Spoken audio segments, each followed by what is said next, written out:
तो आज हम सबसे पहले स्टार्ट करने जा रहे हैं।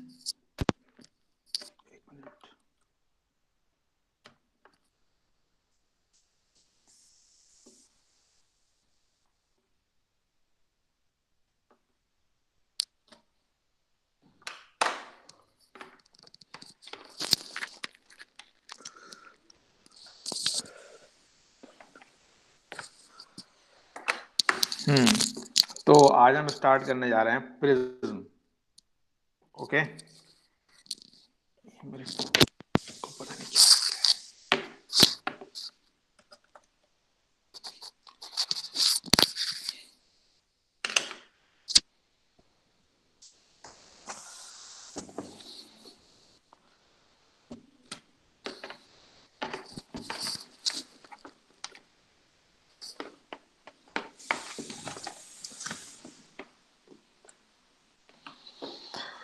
एक मिनट।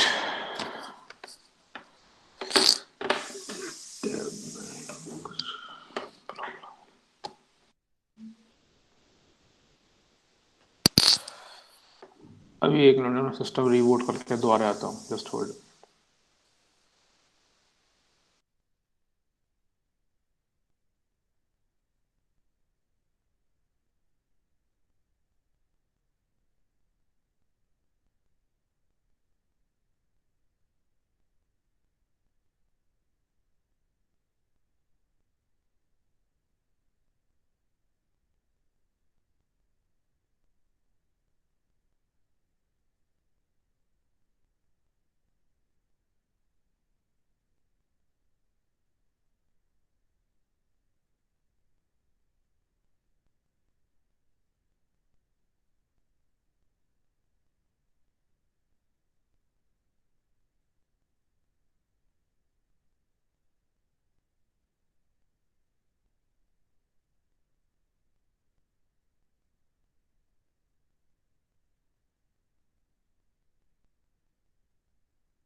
मेरी आवाज आ रही है? Yes, sir. Yes, sir. Okay, just hold on.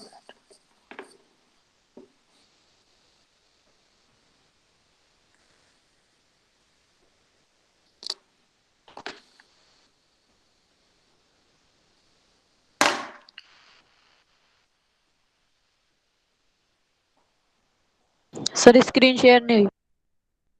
Okay.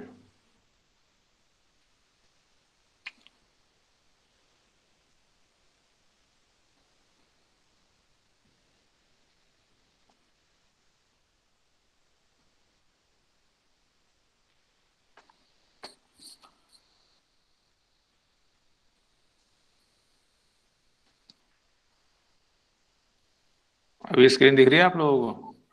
Yes Yes, sir. Okay, तो Yes, sir.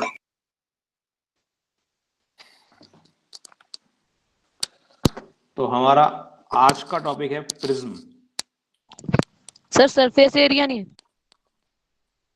प्रिज्म के अंदर ही हम ये सारे टॉपिक्स पढ़ते हैं, सरफेस एरिया, वॉल्यूम। ओके, तो प्रिज्म हम बेसिकली 3D ऑब्जेक्ट्स पढ़ रहे हैं, इन्हें हम बोलते हैं सॉलिड फिगर्स। ओके, तो सॉलिड फिगर्स में बहुत सारी फिगर्स आती हैं, जैसे जिसमें से फर्स्ट फिगर है प्रिज्म, और प्रिज्म है, और जैसे कि सिलेंडर्स हैं, जैसे कि कोन्स Pyramids. हैं। तो ये सारी फिगर्स हम Yes, sir. सॉलिड फिगर्स में इन्हें काउंट करते हैं। ये 3 डायमेंशनल फिगर्स होती हैं। अभी तक हमने केवल 2 डायमेंशनल फिगर्स पढ़ी थी, जैसे कि सर्किल, ट्राइंगल, पैरेललोग्राम, लेकिन अब हम 3 डायमेंशनल फिगर्स की तरफ मूव कर रहे हैं। Okay, Yes, sir. ठीक है। तो आइए पहले समझते हैं बेसिकली प्रिज्म क्या होता है। तो प्रिज्म क्या होता है ये समझने के लिए आप इमेजिन करिए, आपके पास एक प्लेइंग कार्ड है। ओके, प्लेइंग कार्ड, और उसकी शेप रेक्टेंगल है। Okay, yes sir. तो अगर आप Yes, sir. उसी आइडेंटिकल शेप का एक और प्लेइंग कार्ड लेते हैं और उसी प्लेइंग कार्ड के ऊपर रख दें, एग्जैक्टली उससे ओवरलैप कराते हुए, और फिर आपने एक और प्लेइंग कार्ड लिया, फिर उसके ऊपर रख दिया, ऐसे करके आपने बहुत सारे प्लेइंग कार्ड एक के ऊपर एक के ऊपर एक रखते हुए चले गए आप, तो आपको जो शेप मिलेगी एक, वो जो शेप होगी वो प्रिज्म है। Do you agree? Yes sir. Yes, sir. Yes sir. तो सर जैसी Yes, पिरामिड sir. की होती है। नहीं, पिरामिड अलग है, पिरामिड अलग है, Rectangular prism. पिरामिड अलग है। Pyramid is not a prism. Okay, pyramid की हम बात करेंगे बाद में। तो प्रिज्म में क्या होता है कि हम पहले एक बेस शेप को हम जो है चूज करते हैं। तो वो जो हमने इस बार जो मैंने अभी एग्जांपल दिया, उसमें मैंने आपको एग्जांपल दिया प्लेइंग कार्ड का। तो आपने सबसे पहले एक प्लेइंग कार्ड लगाया, मतलब जो सबसे नीचे वाली जो आपने जो एक पॉलीगन चूज किया वो एक रेक्टेंगल था। ओके, तो हम उसी पॉलीगन के ऊपर आइडेंटिकल पॉलीगन्स लगाते जाते हैं, तो वो एक प्रिज्म का शेप बन जाती है। ओके, तो लेकिन जो जो सबसे नीचे वाला पॉलीगन है उसको हम रेक्टेंगल की जगह कुछ भी ले सकते हैं, राइट? तो जैसे सपोज करिए, देखिए ये वाली फिगर Yes, देखिए, sir. मैंने यहां पर ये एक ट्राइंगल लिया है। ओके, अब ये बेस में एक ट्राइंगल मैंने ले लिया, और अब मैं इस ट्राइंगल के ऊपर ट्राइंगल, बिल्कुल इसी शेप का ट्राइंगल इसके ऊपर रखता चला जाऊंगा, तो मुझे देखो इस तरह की एक शेप मिलेगी। समझ में आ रहा है? Means ये क्या है? prism is a three-dimensional figure which made up of making height with same continuation of the मैं same डेफिनेशन shape. लिखवा दूंगा, डोंट वरी डोंट वरी। मैं पहले जो मैं समझा रहा हूँ तो समझ लो, बस लिखवाने का काम मैं कर दूंगा। ओके, सर ये प्रिज्म बनाया ना आपने। अब देखो ये एक प्रिज्म है, समझ में आ रहा है आपको? Yes sir. ये क्या है? एक प्रिज्म है। तो इसमें हमने क्या काम करा, एक रेक्टेंगल लिया और उसी रेक्टेंगल के ऊपर रेक्टेंगल के ऊपर रेक्टेंगल रखते चले गए, तो ये हमारा एक प्रिज्म बन गया। ओके, अब देखो इस तरीके से। ओके,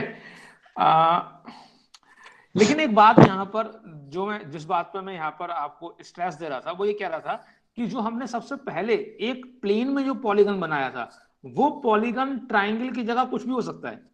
ओके, वो एक रेक्टेंगल भी हो सकता है, वो एक पेंटागन भी हो सकता है, वो कुछ भी हो सकता है। तो आइए हम एक और प्रिज्म बनाते हैं। अब आप बताओ कि बेस का जो पॉलीगन है वो मैं क्या बनाऊं, आप बताओ अपनी मर्जी से। पेंटागन। Pentagon, sir hexagon. तो मैं एक पेंटागन बनाता हूं। आपने मुझे पेंटागन बनाने के लिए बोला, तो ये रहा एक, थोड़ा ऐसे बनाता हूं, पेंटागन।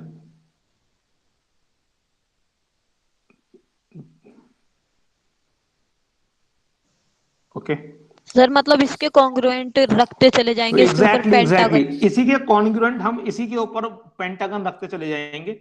और देखो ये बन गया एक हमारा प्रिज्म, और इस प्रिज्म को हम नाम बोलेंगे पेंटागोनल प्रिज्म। क्या बोलेंगे? Pentagonal prism. हाँ, क्योंकि इसका जो जो बेस है वो एक पेंटागन है। ओके, और इस वाले प्रिज्म को क्या बोलेंगे जो पहले बनाया था? हाँ, इसे बोलेंगे ट्रायंगुलर प्रिज्म। Triangular prism. क्या बोलेंगे? Triangular prism. ओके, और ये है एक पेंटागोनल प्रिज्म। ओके, कोई डाउट तो नहीं है अभी तक? कोई दिक्कत किसी को समझने में? No sir. प्रिज्म क्या होता है ये बात तो आप लोगों को समझ में आ गई है। ओके, चलिए अब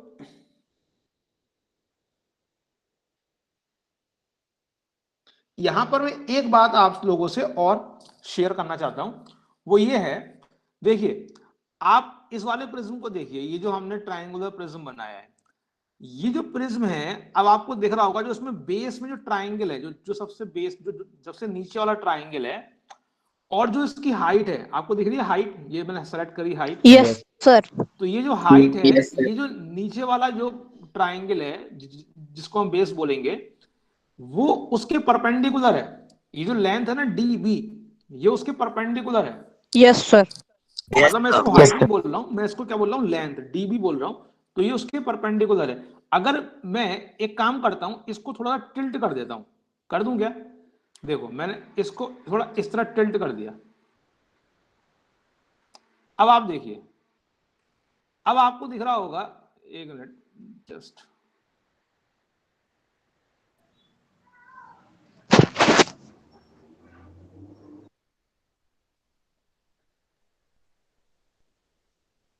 ये देखिए, अब जो आपको ये हाइट, ये जो DB है, ये आपको दिख रहा होगा कि ये अब बेस की परपेंडिकुलर नहीं है।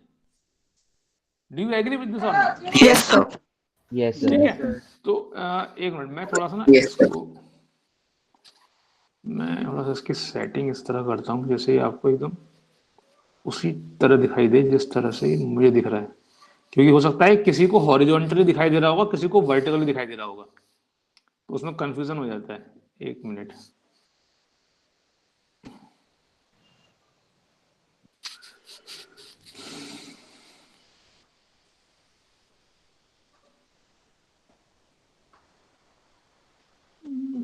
सर ये आपने हॉरिजॉन्टली बनाया है?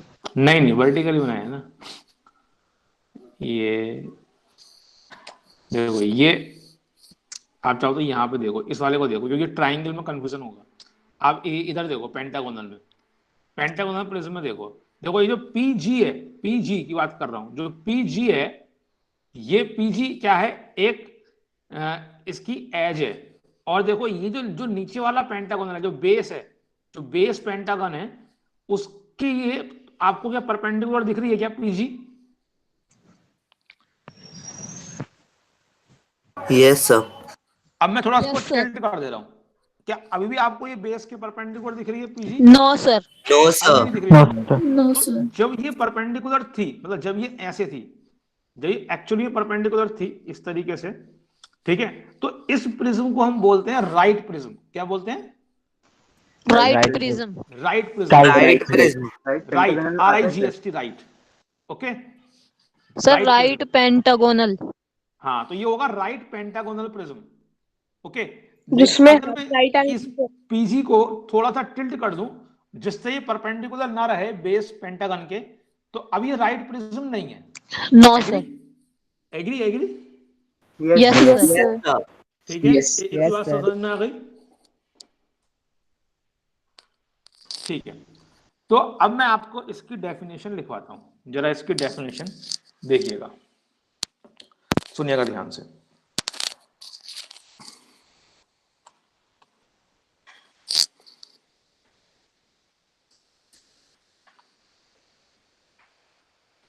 तो सबसे पहले तो मैं एक प्रिज्म की डेफिनेशन की बात कर रहा हूं।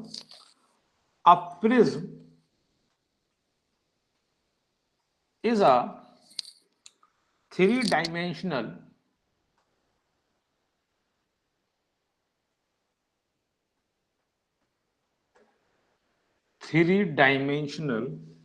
solid figure. A prism is a three-dimensional solid figure with two congruent parallel faces.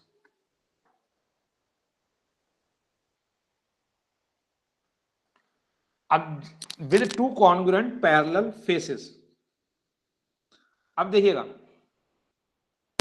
सुनिएगा यहां पहले एक बात मेरी, यहां पर जो ये प्रिज्म है, देखो इसमें एक सबसे नीचे वाला पेंटागन है, दिख रहा है सबसे नीचे वाला पेंटागन? यस सर, सबसे ऊपर वाला पेंटागन है, दिख रहा है? Yes sir. यस सर, तो ये दोनों क्या है? पैरेलल फेसेस हैं। क्या है? पहला फेस, पैरेलल है इन सर। दोनों फेसेस को हम बोलेंगे बेस। क्या बोलेंगे? बेसिस। बेसिस। बेसिस। ओके, समझ में आ रही है बात? नहीं आ रही है? ठीक है सर ऊपर वाले को भी और नीचे वाले को भी। हाँ, दोनों को कलेक्टिवली बेसिस बोलते हैं। ओके, तो यहां पर मैं लिख रहा हूं these faces are called bases. Basis. हाँ, बेसिस मतलब किसी भी प्रिज्म में दो बेस होंगे, एक टॉप पर एक बॉटम पर। समझ में आया? Yes sir, Yes, sir. Okay, basis of the prism. इतनी बात समझ में आ गई सभी को? Yes, sir. अब यहां पर और देखिए, इधर और देखिए, ये तो बेसिस की बात हमने कर ली। अच्छा, बेसिस के अलावा यहां पर और देखिए और कौन कौन से फेसेस हैं। देखो ये वाला एक फेस है, एक minute, just hold a minute.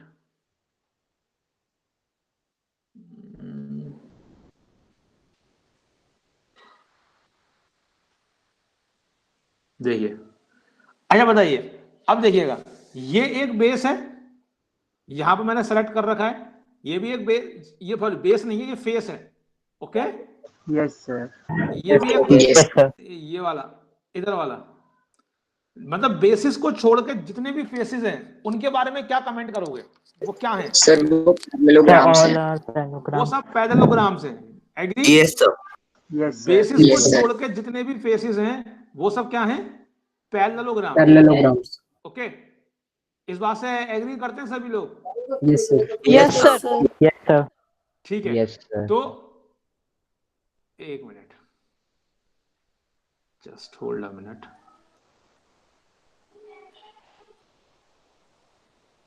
ये देखो, मैंने थोड़ा सा इसको इस तरह कर दिया कि आपको दिखने में आसानी हो। ये देखो, तो बेसिस को छोड़ के जितने भी फेसेस बने, देखो ये एक फेस, देखो ये भी एक पैरेललोग्राम है। Yes sir. ये वाला फेस देखो, ये भी एक पैरेललोग्राम यस है। सर। Yes, sir. सिर्फ बेसिस क्या है? बेसिस हो सकता है कि ट्राइंगल हो Yes, सकता sir. है कि पेंटागन हो सकता है कि पैरेललोग्राम ही हो सकता है कि कुछ और भी हो, हेप्टागन, हेक्सागन, ऑक्टागन, ऑक्टागन, नॉनागन। लेकिन जो बाकी के फेसेस होंगे वो सब क्या होंगे? डेफिनेटली पैरेललोग्राम्स, वो सब पैरेललोग्राम। पैरेललोग्राम। ठीक है ना? सर समझ मतलब में आ गया?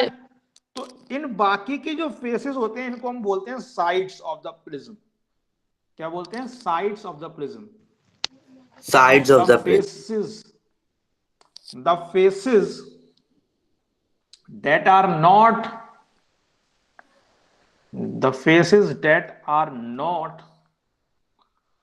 the bases are called the sides of the prism.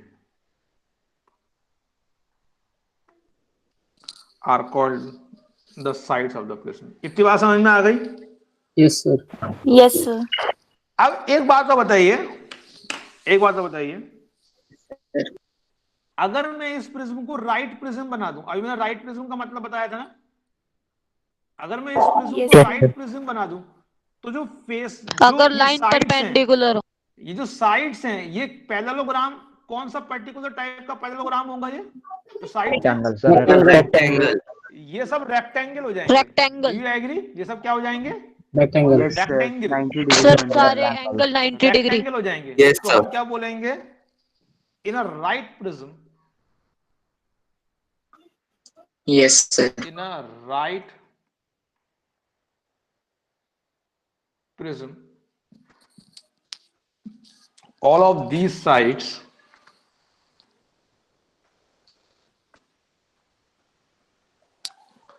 are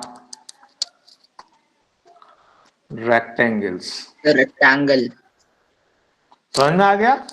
कोई डाउट किसी को? Yes, sir. no sir, ठीक है, फटाफट से आप इसे नोट कर लीजिए जल्दी से।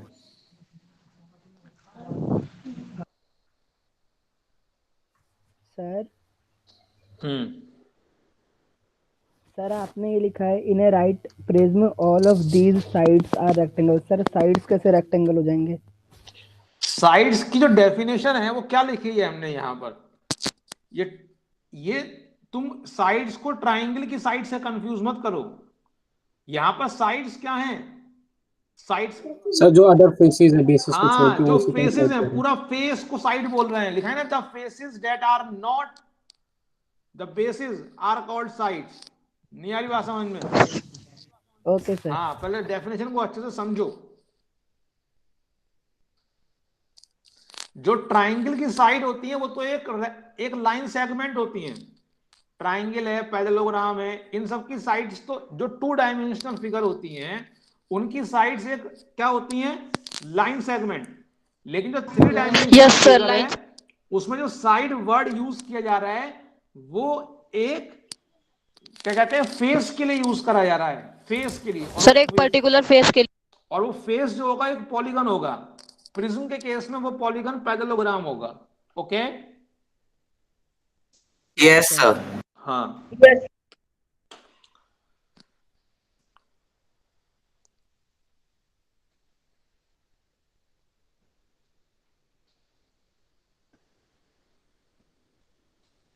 सर मैं लीव हो गया था, एक बार मुझे राइट प्रिज्म दिखा सकते हैं आप प्लीज?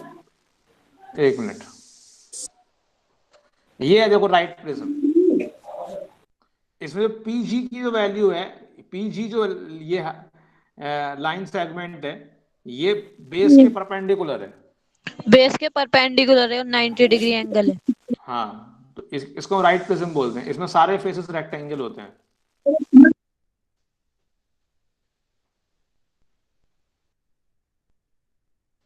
Okay sir. हेलो? तो सर इसमें प्रिज्म जो है, राइट प्रिज्म, ये पेंटागोनल भी हो सकता है, ट्रायंगुलर भी हो सकता है, कुछ भी हो सकता है, लेकिन हमें जो साइड्स है इसकी राइट वो प्रिज्म रेक्टेंगल। कुछ भी हो सकता है। मतलब जो राइट प्रिज्म है उस केस में उस बात से मतलब नहीं है कि उसका बेस क्या है। इस बात से मतलब है कि जो टॉप पॉइंट है और जो बॉटम पॉइंट है उसको कनेक्ट करने पर जो लाइन सेगमेंट बन रहा है वो बेस के परपेंडिकुलर है या नहीं है। सर ये सेम केस ट्रायंगल में भी हो सकता है ना, अदर फेसेस रेक्टेंगल हो। एग्जैक्टली, वो कहीं भी हो सकता है।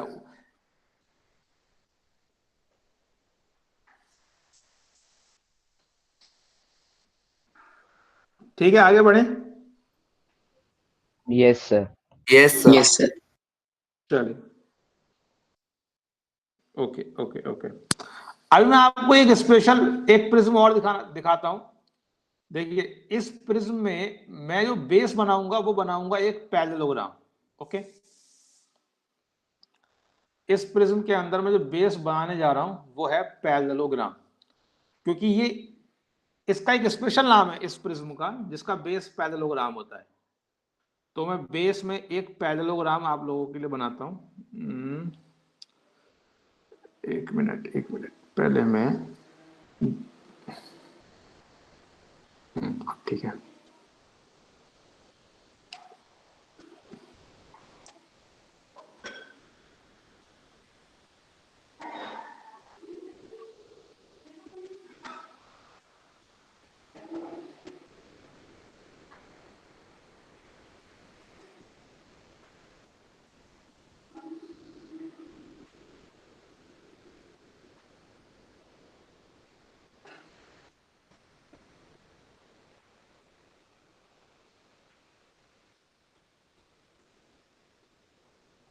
देखिए ये वाला प्रिज्म देख रहे हैं, इसका जो बेस है ना वो एक पैरेललोग्राम है, पैरेललोग्राम है। ठीक है। सर ये तो स्क्वायर बना रहा just hold a minute.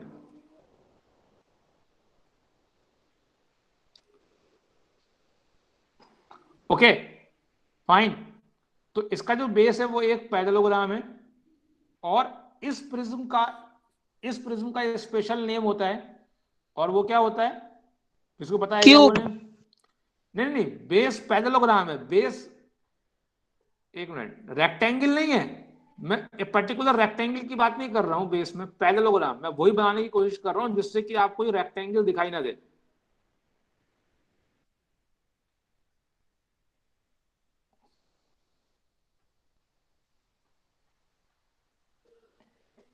Okay, तो जो बेस है वो क्या है, एक पैरेललोग्राम है। तो इसका जो नेम होता है वो होता है पैरेललोपाइप्ड। क्या होता है? पैरेललोपाइप। पैरेललोपाइप। हाँ पैरेललोपाइप। हाँ, मैं यहां पर लिख रहा हूं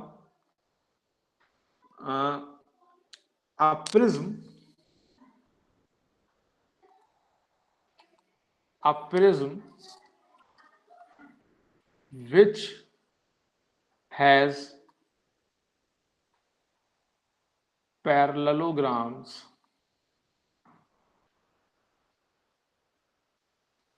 as bases is called parallelopiped. ये ओके, डू यू एग्री?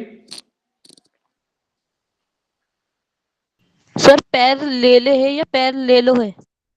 ये ई है, ई parallelepiped.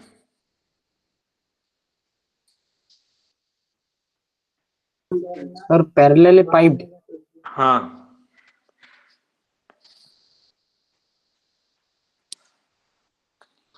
Okay. Yes, sir. Yes sir. देखो, अगर मैं प्रिज्म का बेस एक रेक्टेंगल बना दूं, अब prism Cuboid. Yes, sir. Cuboid. which has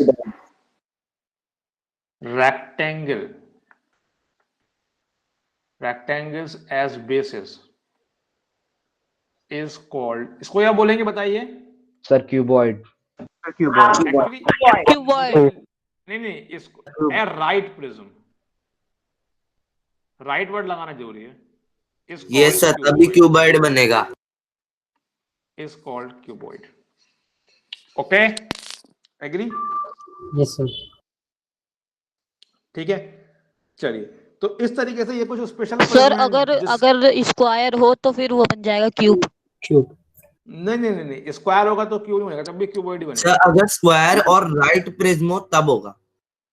नहीं, तब भी क्यूब नहीं बनेगा, तब भी वो क्यूबॉइड ही होगा। क्यूब बनाने के लिए हाइट को भी इक्वल होना पड़ता है। Yes sir. Yes sir, yes.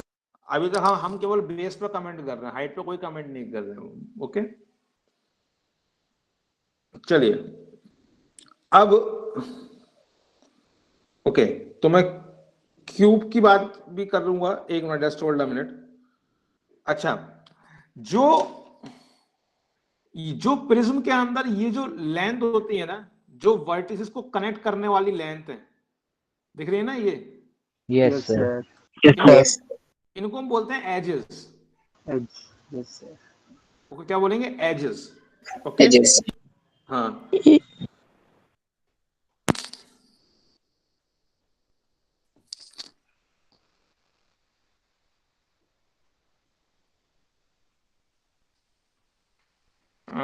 तो मैं क्या बोल रहा हूं कि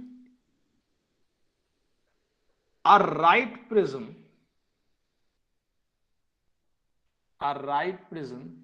which has all edge lengths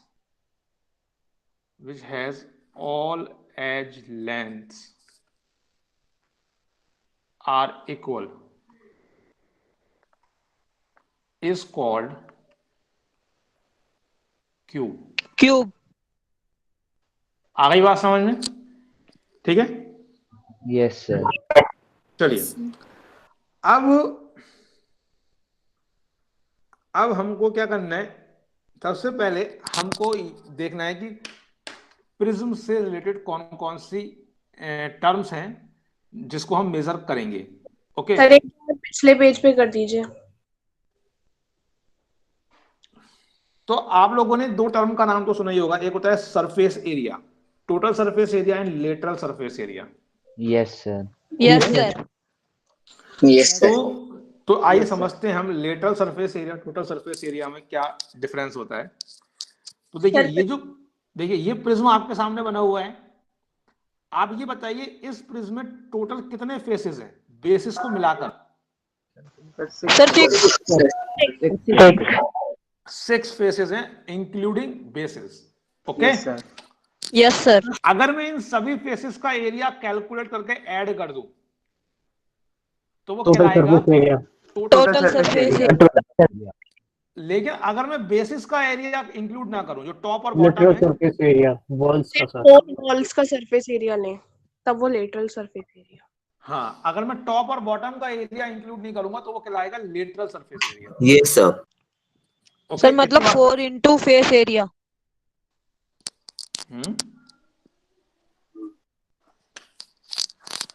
देखिए, तो the total surface area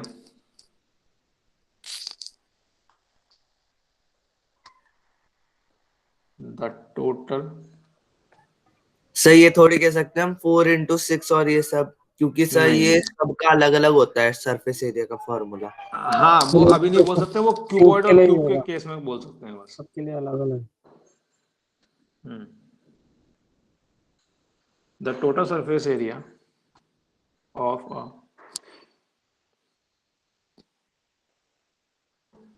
figure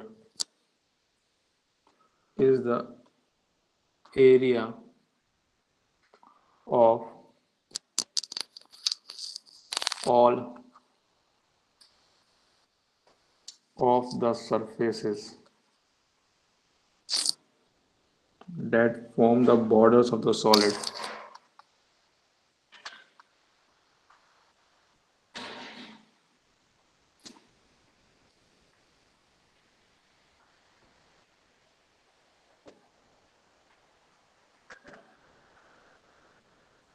That forms the border of the solid. The lateral surface area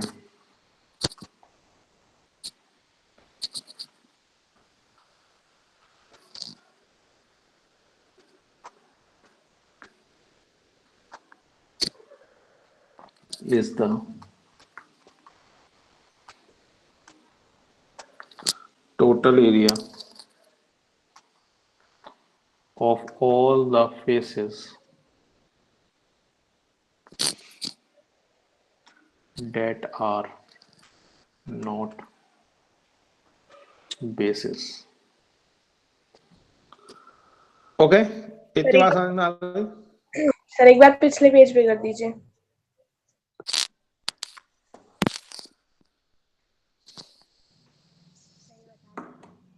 sir अगली स्लाइड पे कर दो। सर बस 2 मिनट।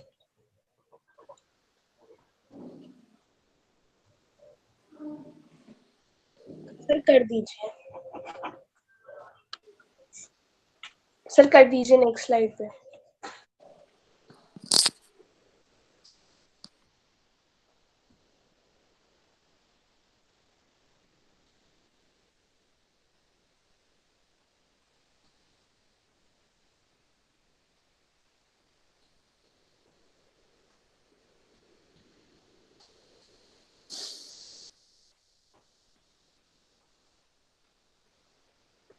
सर आपने फर्स्ट लाइन में ऑफ से पहले क्या लिखा है?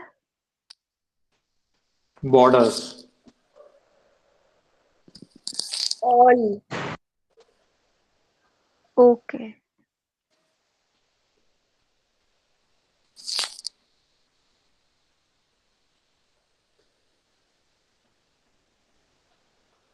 सर लैटरल मीन साइड, फिर साइड का surface area.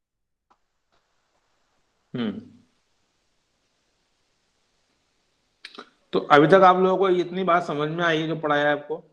Yes sir. Yes, sir. Okay, तो हम, अच्छा ठीक है, अभी एक बात और देखिए, अगर हमको प्रिज्म का वॉल्यूम निकालना है तो प्रिज्म का वॉल्यूम कैसे निकालेंगे? सर कौन से प्रिज्म का? जो प्रिज्म आपके सामने ही बना हुआ है, जो आपके सामने, तो मान लीजिए इसी प्रिज्म का आपको वॉल्यूम निकालना है, तो कैसे निकालेंगे आप? 2 into LV into BH into H। Volume से आप सर समझते क्या क्यूब का। मैं सर क्यूब, क्या ये एक राइट प्रिज्म है? नहीं राइट प्रिज्म नहीं है ये, मान लीजिए राइट प्रिज्म नहीं है, चलिए छोड़िए, राइट प्रिज्म नहीं है, लीजिए ये वाला प्रिज्म है, अब बताइए। सर ये क्यूब है। नहीं, अरे भैया सर, मैं राइट बताऊं? प्रिज्म नहीं है तो क्यूब कैसे होगा? हाँ बताइए। सर हम एक पॉइंट से जो बेस का प्लेन है सर उस पे परपेंडिकुलर ड्रॉप कर सकते हैं हाँ सर। हाँ फिर वहां पे एक ट्रायंगुलर प्रिज्म बनेगा और सर एक पूरा प्रिज्म बनेगा। तो सर पूरे मतलब एक पूरी शेप माइनस उस ट्रायंगुलर प्रिज्म का करेंगे तो इसका आ जाएगा वॉल्यूम। अच्छा, वॉल्यूम से बेसिकली आप लोग क्या समझते हैं, क्या मतलब है वॉल्यूम का? सर वो कितनी स्पेस ऑक्यूपाई कर रहा है? सर टू कितनी स्पेस ऑक्यूपाई कर रहा है, तो कैसे निकालेंगे कितनी स्पेस ऑक्यूपाई कर रहा है? स्पेस की ऑक्यूपाई करने का मतलब क्या है?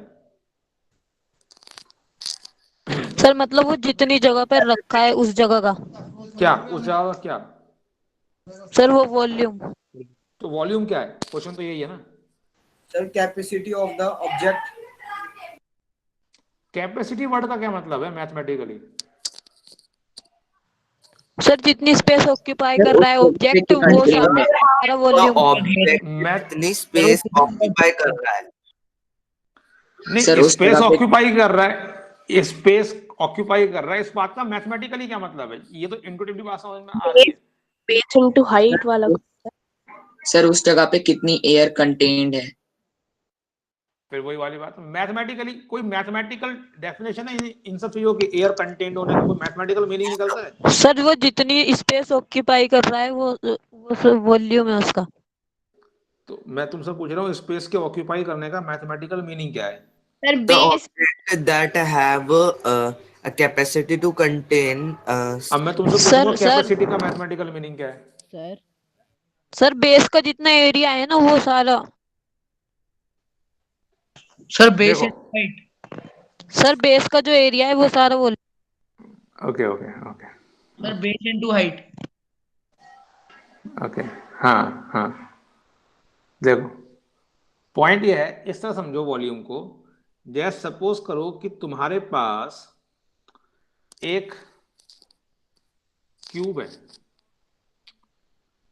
मान लो ये एक क्यूब है, इस क्यूब की जो सभी एज लेंथ होंगी वो तो इक्वल ही होंगी क्योंकि ये क्यूब है। यस सर क्योंकि क्यूब है। अब मान लो कि जो इसकी जो एज लेंथ है वो 1 है, 1 यूनिट है। ओके, इसकी जो एज लेंथ है वो 1 यूनिट है। ओके, तो ऐसे जितने क्यूब्स मैं इसके अंदर फिट कर सकता हूं वो इसका वॉल्यूम होगा। Getting my point? Yes sir, जो हम ग्राफ से करते हैं तब। सर जैसे कि एक बॉक्स हम उसमें बुक डाले और वो जब तक पूरा ना भर जाए। एक मिनट, ये कुछ खतरनाक तरीके से हो गया है मेरे से कुछ, और ये घूम रहा है, वही रुक जा। इसका तो अपर भी हो गया। ये मैंने इसका, सर आपने वाई एक्सिस पे कर रखा है।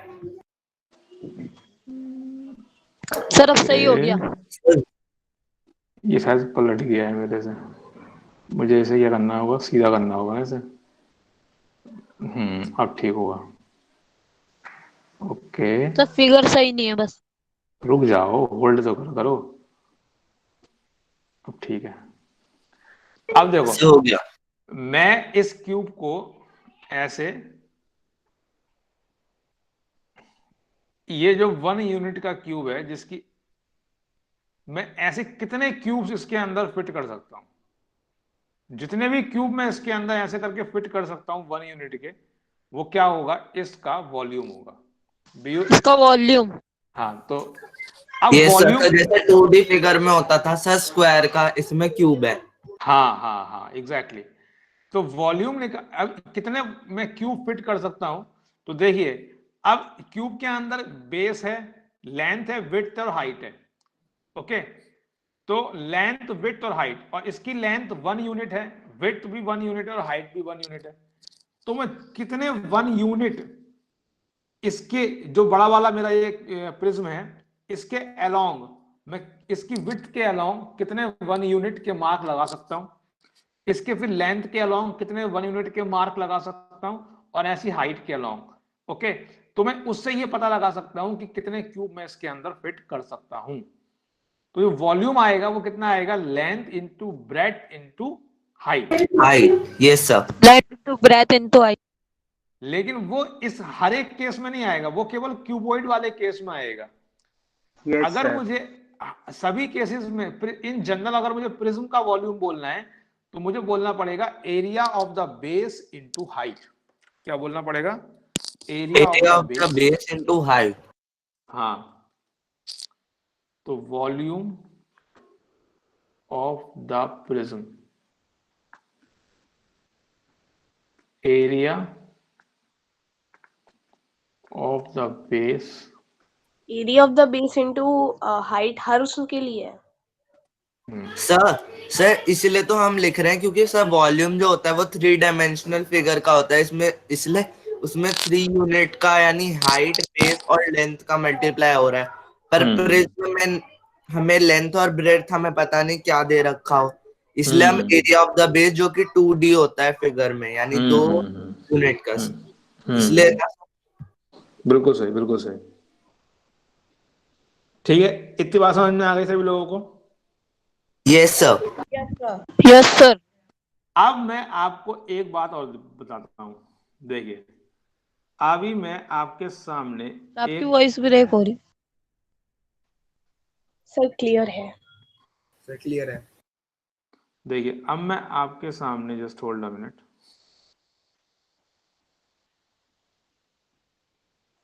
एक क्यूबॉइड बनाता हूं। ओके, मैं आपके सामने एक क्यूबॉइड बनाता हूं, तो देखो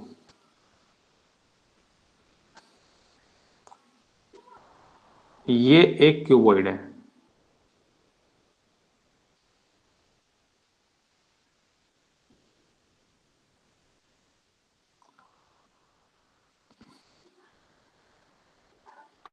okay okay, do you agree? तो क्यूबॉइड के अंदर टोटल कितने फेसेस होंगे? टोटल कितने फेसेस होंगे क्यूबॉइड के अंदर? 6 फेसेस। और इसके सारे फेसेस क्या होंगे? सारे फेसेस क्या होंगे इसके? क्यूबॉइड। रेक्टेंगल। इसके जो बेसिस हैं वो भी रेक्टेंगल ही होंगे ना, जो बेसिस हैं वो भी रेक्टेंगल ही होंगे, right? Yes okay, yes sir. एक तरह से कहिए तो ये रेक्टेंगल की भी कई प्रॉपर्टीज कॉपी कर रहा है। अब देखो इसमें जो फेसेस हैं 6 फेसेस हैं, तो मैं एक काम करता हूं, एक डायगोनल फेस के अलोंग में ड्रॉ करता हूं। एक डायगोनल है जो मैं फेस के अलोंग, यानी कि अगर मैं देखो इस वाले पॉइंट को इस वाले पॉइंट से कनेक्ट कर दूंगा, तो ये क्या होगा, ये फेस के अलोंग डायगोनल है, इसको बोलूंगा face diagonal. Do you agree? Yes sir. Yes sir. एक डायगोनल है इस, देखो एक अगर मैं एक ये वाला डायगोनल जो इस वाले पॉइंट को सीधे इस वाले पॉइंट से कनेक्ट कर रहा है, यस सर, ये डायगोनल चलेगा 3D फिगर का। क्या ये एक फेस डायगोनल है? No sir. इसको हम बोलते हैं स्पेस डायगोनल। क्या बोलते हैं? Space diagonal. ओके, तो अब जरा मुझे एक बात बताइए आप, अगर मैं प्रिज्म की लेंथ को L एज्यूम करूं, सॉरी प्रिज्म कह रहा हूं, क्यूबॉइड की लेंथ को। ओके, अच्छा क्यूबॉइड का दूसरा नाम रेक्टेंगुलर प्रिज्म भी हो सकता है ना? Yes sir. Yes sir, rectangular right prism, right rectangular prism. Let the cuboid में ये area of the base into height वाला कैसे फिट बैठेगा सर? उसका तो सरफेस एरिया। अच्छा, ये वॉल्यूम की बात कर रहे हैं। Okay sir. तो देखिए let L, W, H be the length, width and height of a cuboid or rectangular prism.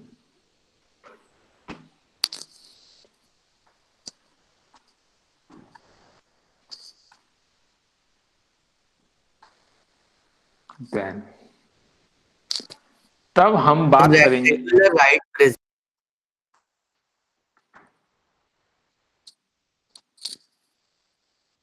Okay, right rectangular prism.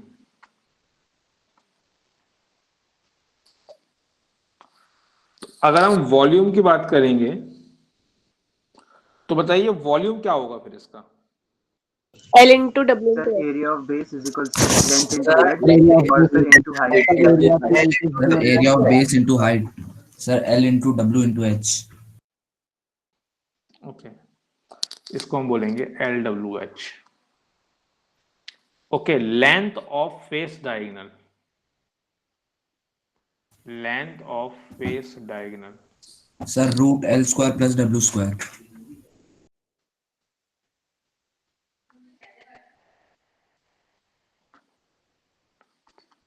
तो इसमें 3 लेंथ के फेस डायगोनल होंगे, root L square plus W square, root W square plus H square, yes sir, किसी भी face H square plus L square. समझ में आ रहा है?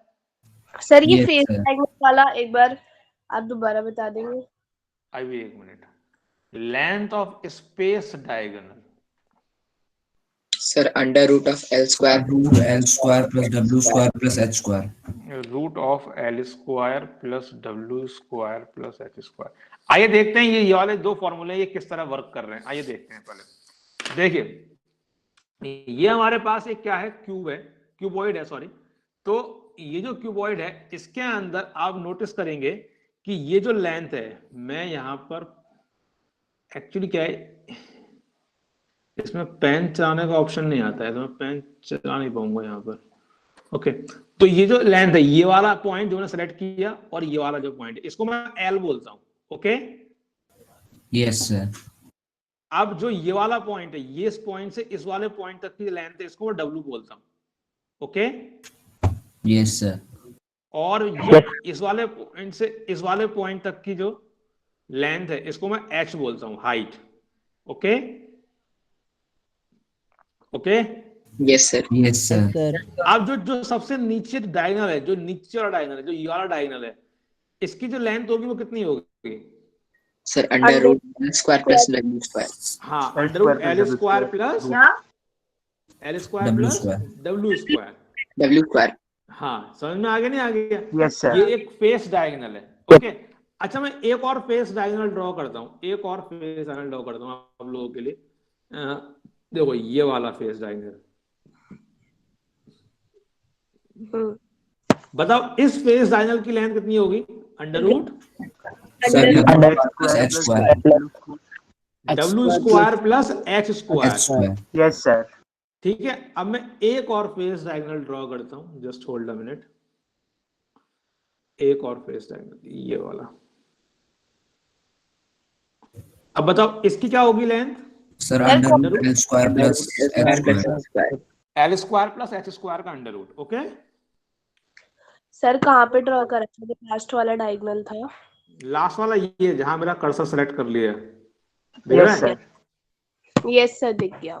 हाँ, तो ये under root L square plus H square होगी। ओके, समझ में आ गई? ये तीनों फेस डायगोनल की लेंथ समझ में आ गई? Yes, sir. Yes sir. अब मैं आपको स्पेस डायगोनल की लेंथ का फॉर्मूला कैसे ड्राइव करते हैं ये सिखाता हूँ। देखो, आपको स्पेस डायगोनल इसकी लेंथ निकालनी है ना, ठीक है? तो अब आपको ऐसा राइट ट्राइंगल ये ढूंढना पड़ेगा। हाइपोटेन्यूज होगा। सुनो, अभी आपको ऐसा राइट ट्राइंगल ढूंढना पड़ेगा जिसमें ये लेंथ आ रही हो। ऐसा एक राइट ट्राइंगल ढूंढो। देखो, अब मैं 3 लेंथ सेलेक्ट करूंगा और वो 3 लेंथ एक राइट ट्राइंगल बनाएंगे। एक लेंथ तो यही है, एक नीचे वाला, एक ये वाली लेंथ Yes, और sir. एक ये वाली लेंथ। सॉरी, ये वाली। Yes, sir. मैं दोबारा दिखाता हूँ। देखो, फर्स्ट ये सर AUC। सेकंड ये हाँ और सर। थर्ड ये ओके ये सर। ये सर ठीक नीचे है, वाला फेस डायगोनल और सर हाइट और एक ये स्पेस डायगोनल। यस सर, ठीक स्पेस है, डायगोनल हाइपोटेन्यूज हो जाएगा। और स्पेस डायगोनल क्या होगा? हाइपोटेन्यूज होगा। और नीचे वाले बेस डायगोनल की लेंथ क्या होगी? √L² plus W²। W²। और हाइट की लेंथ हो गई h, तो स्पेस डायगोनल की लेंथ क्या हो जाएगी? √L² plus W² plus h²। समझ में आ गया फॉर्मूला कैसे वर्क कर रहा है? Yes yes sir. ठीक है, तो ये हमारा हो गया length of space diagonal. Sir एक बार स्पेस डायगोनल और फेस डायगोनल की भी साइड में लिख दीजिए सर, आगे जब नोट्स पढ़ेंगे तो फिर क्लियरेंस रहेगी। क्या? सर फेस डायगोनल और स्पेस डायगोनल का भी एक बार लिख दीजिए। बट क्या लिखूं? सर डेफिनेशन बोल रहे हैं शायद से। एक बार सर स्पेस डायगोनल समझा दो सर। सर समझ नहीं सर, समझ में तो आ गया, मैं तो डेफिनेशन बोल रहा हूँ। सर मुझे समझा दो एक बार स्पेस डायगोनल। अच्छा सर एक बार इतने पिछली स्लाइड पे कर दीजिए, लिख लेंगे।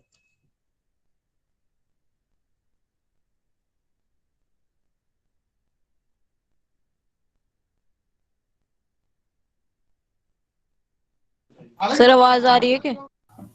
Sir you are not audible.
मेरी आवाज आ गई?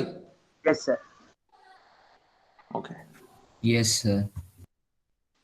आवाज आ गई पर स्क्रीन शेयर नहीं हो रही। सर इससे पहले वाले पेज पे कर दीजिए। सर एक बार स्पेस डायगोनल समझा दो सर। स्पेस डायगोनल समझने के लिए तुम अपने रूम का एक कोना, एक कॉर्नर, बिल्कुल उसके अपोजिट वाले एक पहले एक कॉर्नर चूज करो नीचे कोई, ठीक है? नीचे वाला कोई कॉर्नर चूज कर लिया। अब उसके बिल्कुल अपोजिट ऊपर वाला कॉर्नर देखो और उसको मिला दो, वही स्पेस डायगोनल है। यस सर समझ गया। सर मुझे एक चीज और पूछनी थी सर, ये जो हमने अभी फॉर्मूले डिराइव करे हैं इन सब के लिए, ये हर प्रिज्म में एप्लीकेबल होंगे क्या? नहीं नहीं, हम तो केवल क्यूबॉइड की बात कर रहे हैं ना बेटा अभी। ओके सर ठीक है। हाँ सर सर सर जो आपने जियोजेब्रा पे सबसे बड़ा डायगोनल बनाया तो वही है? हाँ, जो सबसे बड़ा डायगोनल होता है ना वही स्पेस डायगोनल होता है।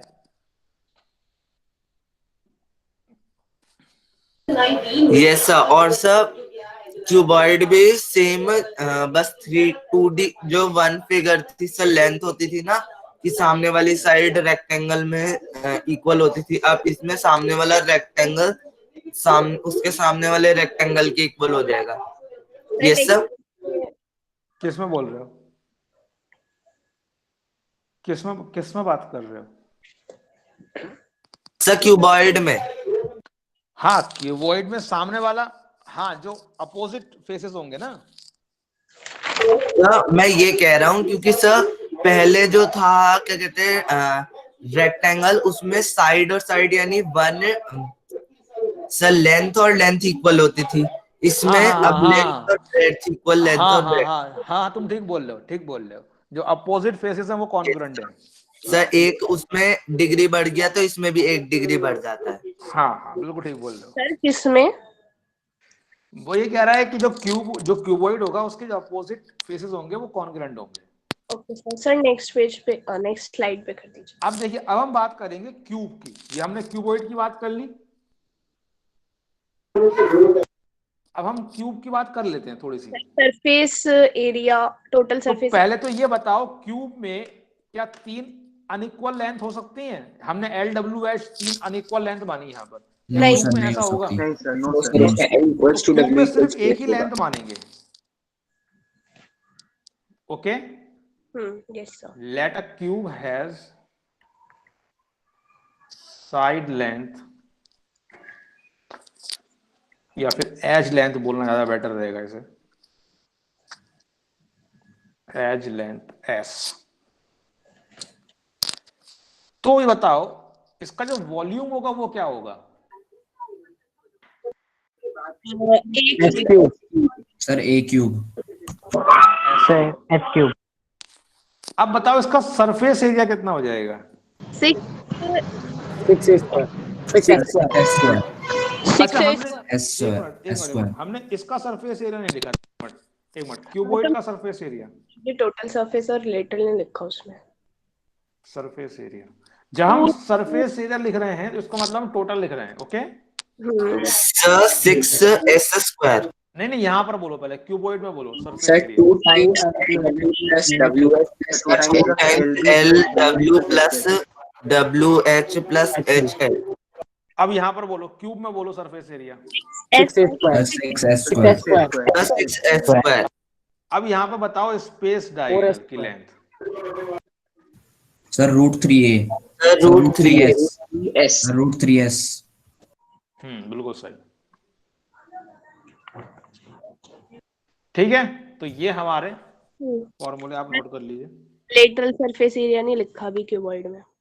नहीं, लेटरल सरफेस एरिया हम हमेशा नहीं लिखते, जब हम कोई क्वेश्चन में पूछा जाएगा तो हम निकाल लेंगे, हम उसका मतलब पता है ना। हाँ,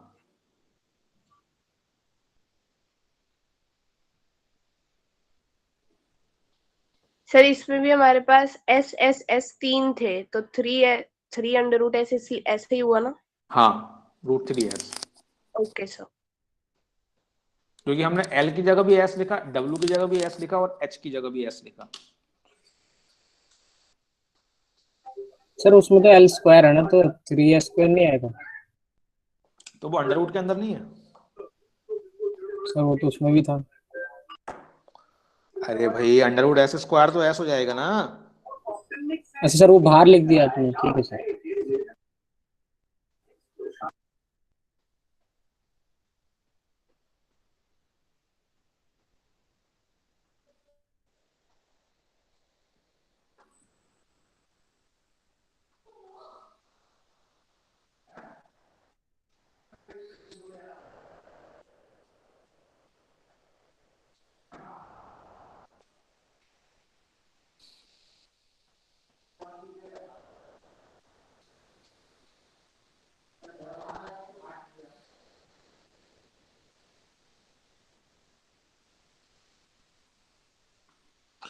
आगे बढ़े।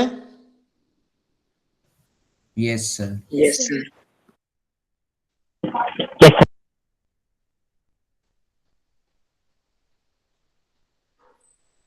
चलिए ठीक है, हम आगे बढ़ते हैं। सर लेंथ ऑफ इसमें फेस डायगोनल्स की √2S होगी ना?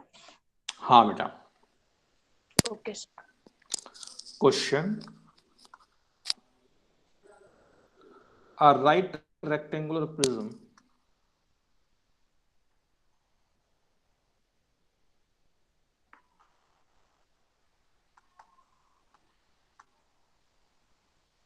has dimensions 2, 5 and 3 square root of 2. Find volume, total surface area,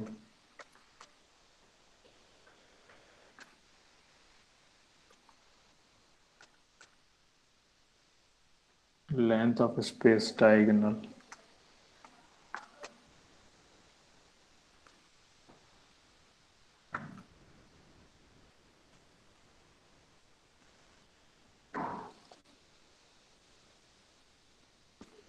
length of longest face diagonal,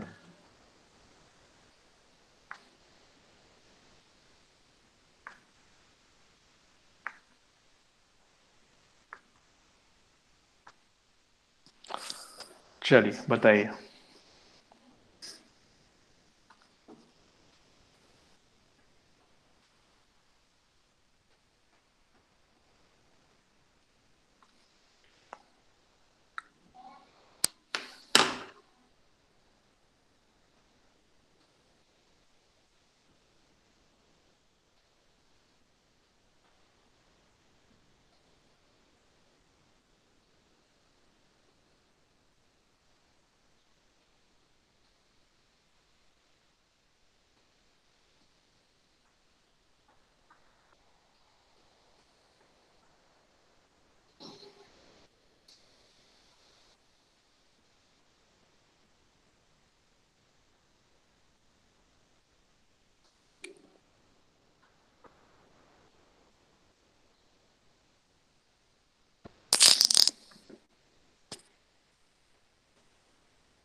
Sir, done. Sir, done.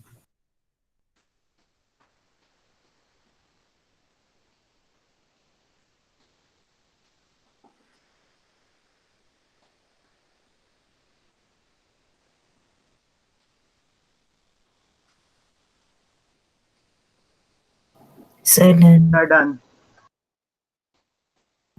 Sir, done. Sir, done. Sir, done.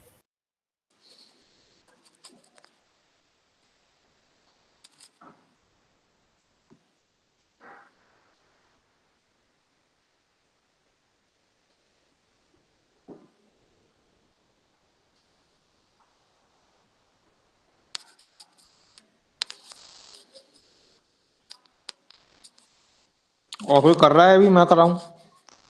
Sir कर रहे हैं sir, 2 minute.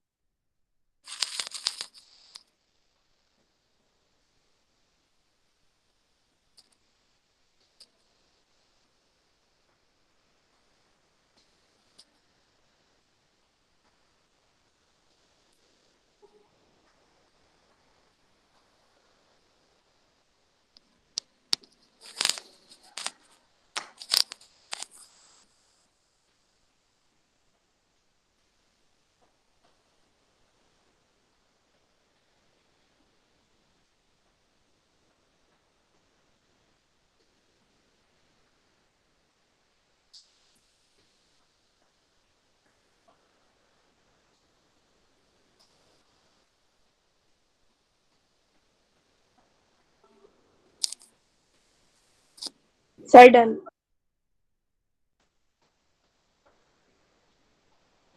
Okay, तो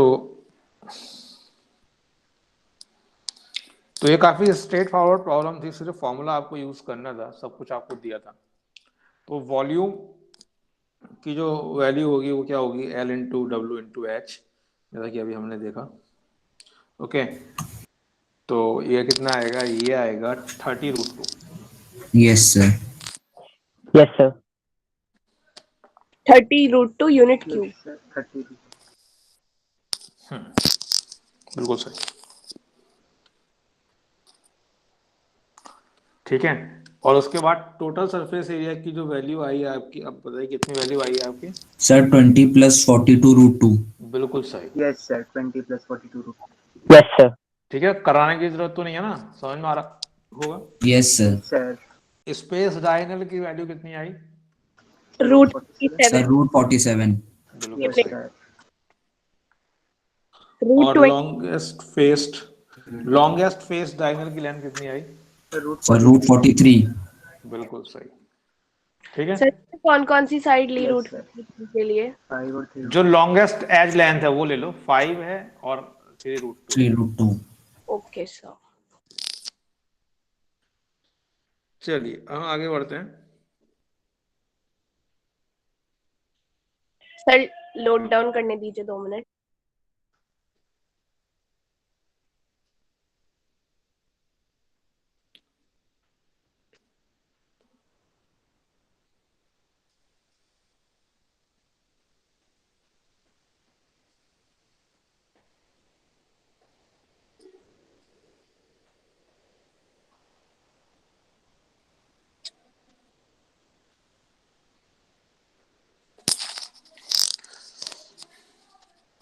So the question is, find the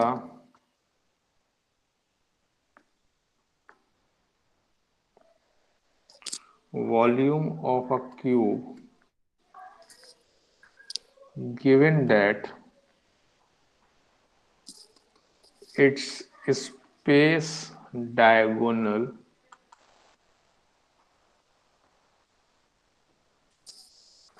has length 6। बताइए।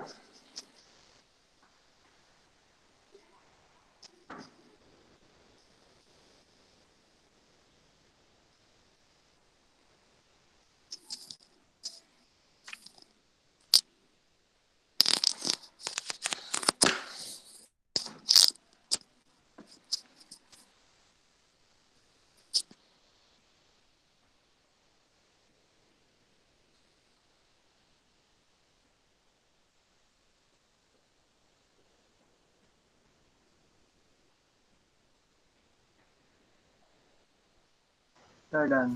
Sir done. Done.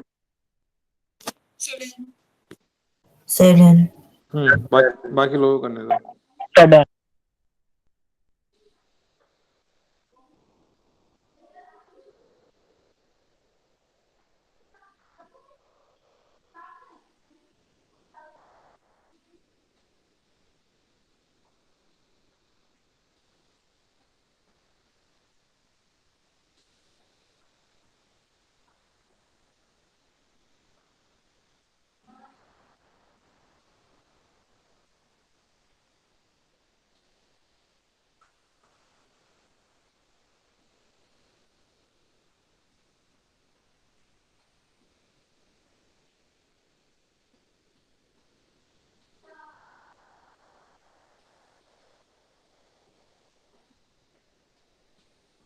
कोई कर रहा है? मैं कर रहा हूँ। ठीक है, मैं कराता हूँ। देखिए काफी स्ट्रेट फॉरवर्ड प्रॉब्लम है एक और। इसके अंदर आपको क्या बोला गया था कि वॉल्यूम निकालना है आपको क्यूब का, उसका स्पेस डायगोनल की लेंथ दी है। तो आप क्या काम करिए, आपने माना कि साइड लेंथ एस है, तो एस √3 की जो वैल्यू है वो 6 आ गई। यस तो सर। यहाँ से एस की वैल्यू आ गई 6/√3, यानी कि 2√3। और जो Yes, इसका sir. वॉल्यूम आ जाएगा वो आ जाएगा s³ यानी कि 2√3 का क्यूब पावर 3। समझ में आया? Yes sir, 24√3। Unit cube. हाँ। Excuse me sir. आगे। सर जो आपने पहला रेक्टेंगुलर प्रिज्म का क्वेश्चन दिया था सर, उसके बाद में डिस्कनेक्ट हो गया था सर। उसके बाद आपने कितने क्वेश्चन करवा दिए अभी तक? अभी एक ही क्वेश्चन कराया है बस, ये वाला। सर एक से मैं एक क्वेश्चन नोट कर लेता हूँ।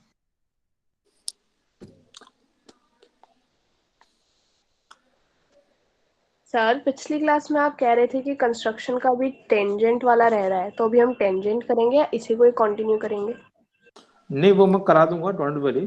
वो कंस्ट्रक्शन में तुम्हारा जो सिलेबस है उसका तो हो गया है, वो तुम्हारे सिलेबस के बाहर का है, वो करा बट सर हमने एनसीईआरटी का तो कुछ भी नहीं किया सर। एनसीईआरटी में तो मतलब बोलो। मतलब जैसे एक साइड को ए बी माइनस, मतलब मैंने एक दो क्वेश्चंस पढ़े थे तो उसमें ऐसा था। क्या क्वेश्चन? तो क्वेश्चन करो रीड आउट। ओके सर, एक मिनट में बुक लेके आती हूँ फिर क्वेश्चन पढ़े।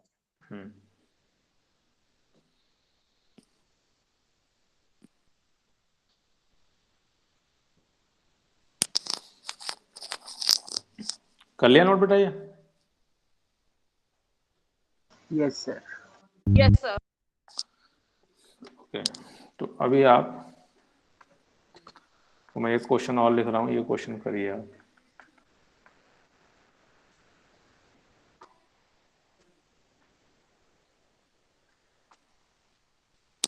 सर ये था क्वेश्चन। हाँ बोलो। Construct a triangle ABC in which C equal to 8 centimetre. क्या? C? BC equals to 8 centimeter. Angle B equals to 45 degree. Angle and B is equal to 45 degree. and AB minus AC equals to 3.5 centimetre. और ऐसा ही इसके ऊपर जो question था उसमें बस BC 7 centimetre थी, एंगल B 75 डिग्री था, लेकिन AB प्लस AC था 13 सेंटीमीटर। मतलब एक में माइनस था, एक में प्लस था। AB माइनस AC कितना दिया है? ये था 3.5 सेंटीमीटर। बस इसमें यही 3 इंफॉर्मेशन दी है, कुछ और नहीं दिया? नहीं सर। तो सर मैंने पूछा सर ऐसे क्वेश्चंस हमारे जो हमने अब तक सीखा है उससे नहीं होंगे ना? नहीं हो जाएंगे। अच्छा ठीक है सर। हाँ, अभी देखो, तो सबसे पहले एक बात नोटिस करो कि किसी भी ट्राइंगल को कंस्ट्रक्ट करने के लिए यूनिकली आपको 3 इंडिपेंडेंट इंफॉर्मेशन चाहिए होते हैं। Yes sir. ओके, तो यहाँ पर आपको एक तो साइड लेंथ दी है, तो सबसे पहले एक रफ स्केच बना लो, एक ऐसे करके। अभी कंस्ट्रक्शन नहीं कर रहे, जस्ट पहले रफ स्केच बनाते हैं। तो जो BC, जो एंगल B है उसे 45 बोला गया, तो इसे एंगल B मानो, ये 45 है, ये A है, ये C है, और आपको BC लेंथ है वो आपको 8 दी है। ओके, अब आपको AB माइनस AC दिया है। ओके, तो AB ये लेंथ है C और AC ये लेंथ है B। Getting this point? तो AB माइनस AC का मतलब कितना हो गया? C minus B। ओके, और ये आपको दिया हुआ है 3.5। ओके, तो सबसे पहले एक बात को ये समझो कि अगर मैं C माइनस B मेरे को 3.5 दिया है, क्या मैं इतनी इंफॉर्मेशन से क्या बाकी की 2 साइड निकाल सकता हूं? पहले ये बताओ, क्या मैं निकाल सकता हूं? अब एक बात, अभी तक तुम ऐसा कुछ दिख नहीं रहा कि मैं साइड निकाल सकता हूं। ओके, अब एक बात समझो, C minus B is equal to 3.5 है, तो इस बात से ये पता चल रहा है कि C जो है वो B से बड़ा है। Yes sir. ओके, तो अगर C B से बड़ा है तो एंगल C भी एंगल B से बड़ा ही होगा। ओके ओके, तो मैं एक यहाँ पर एक फिगर बनाता हूँ, जस्ट होल्ड अ मिनट। ये मैंने 45 डिग्री बनाया और ये एक ऐसे करके मैंने ये लेंथ बनाई है, तो ये एंगल 45 डिग्री है, ये B है, ये लेंथ C है, ये A है, ये एंगल C है, ये B है। अच्छा, C माइनस B है 45, तो अगर मैं एक काम कर दूं, यहाँ पर C माइनस B 45 है, तो मैं यहाँ से सबसे पहले तो B लेंथ को अलग कर लेता हूँ। ये लेंथ, इतनी लेंथ मैंने माना कि ये B है, तो ये जो लेंथ है ये है 3.5 और ये जो लेंथ है ये है 8। ओके, तो अब क्या मैं इस इंफॉर्मेशन की हेल्प से क्या मैं ट्राइंगल को कंस्ट्रक्ट कर सकता हूँ क्या? ये क्वेश्चन है मेरा। देखो कर सकते हैं। ये तो देखो, ये जो ट्राइंगल है ये इक्विलेटर, सॉरी इक्विलेटर कह रहा हूँ, ये आइसोसेलेस बन गया है। ओके ओके, तो अब आप मुझे बताइए, क्या मैं इस आइसोसेलेस ट्राइंगल की हेल्प से कुछ और इंफॉर्मेशन ट्राइंगल के बारे में निकाल सकता हूँ? मतलब मुझे ट्राइंगल के बारे में इंफॉर्मेशन चाहिए होगी कुछ और, जिससे मैं एक्चुअली मैं कंस्ट्रक्ट कर पाऊँ। क्या मैं कोई और इंफॉर्मेशन निकाल सकता हूँ ट्राइंगल के बारे में? परपेंडिकुलर बनाएंगे यहाँ पे। देखो, एक यहाँ पर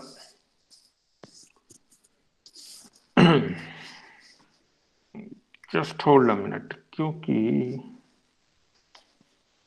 अगर मैं परपेंडिकुलर भी बनाऊंगा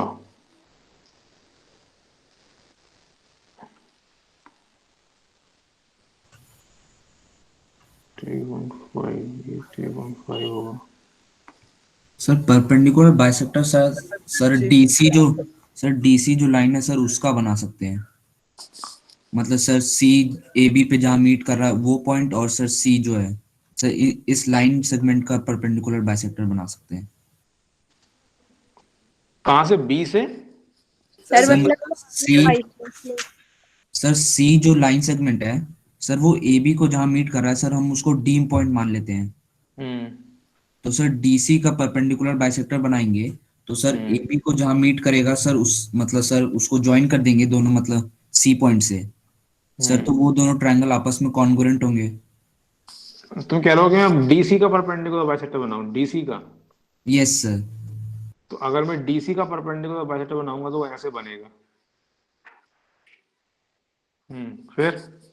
यस सर। सर तो इससे हम देखेंगे कि बी से जो लाइन जा रहा है सर इस परपेंडिकुलर बाइसेक्टर को जहां इंटरसेक्ट कर रहा है ये वाला point? No sir, sir A B line जो है नहीं, वो जरूरी थोड़ी ना है सर इंटरसेक्ट करेगा ही। सर ये करेगा सर ए और सर इंटरसेक्टिंग पॉइंट को सर ज्वाइन कर दीजिए। Okay okay okay okay, just hold a minute. अच्छा, ये तो एक आइसोसेलेस ट्रायंगल है ना। Okay okay okay okay okay yes sir. ये तो यहाँ से अगर मैं, एक मिनट, और ये तो गड़बड़ हो गई। अगर मैं इसको यहाँ से एक परपेंडिकुलर ड्रॉप करूंगा ये, तो ये परपेंडिकुलर बाइसेक्टर ही होगा। Yes sir. तो इससे मेरे को क्या मदद मिल जाएगी? सर ये दोनों ट्रायंगल आपस में सर कॉन्ग्रुएंट हो जाएंगे। हाँ ठीक है। फिर सर इससे हमें पता चल जाएगा जो एडी लेंथ है सर वो बी के इक्वल है। तो सर हमारा ए बी जो लेंथ आ जाएगा सर वो बी प्लस 3.5 आ जाएगा, और ए सी वो बी तो आ वैसे भी, जाएगा। वो तो बना हुआ है, वो तो वैसे भी। नो सर, इससे AB ट्रायंगल तो फॉर्म हो ही गया सर हमारा। सर ए पॉइंट से हमने सी को ज्वाइन कर दिया, तो सर ट्रायंगल में मतलब जितना हमें गिवन था वो सब पॉसिबल वैल्यूज सर इसमें आ गई, और नहीं ये ट्रायंगल। नहीं नहीं नहीं नहीं नहीं नहीं, जब तक बी की यूनिक वैल्यू नहीं निकलेगी पॉइंट ए कैसे बन जाएगा? सर हम उसे अटैच कर देंगे ना, उसके बाद उसकी वैल्यू आ जाएगी। तुम अपना क्वेश्चन को पहले पूरा रीड आउट करो, जो क्वेश्चन लिखा है एज इट इज उसे रीड कर दो बस।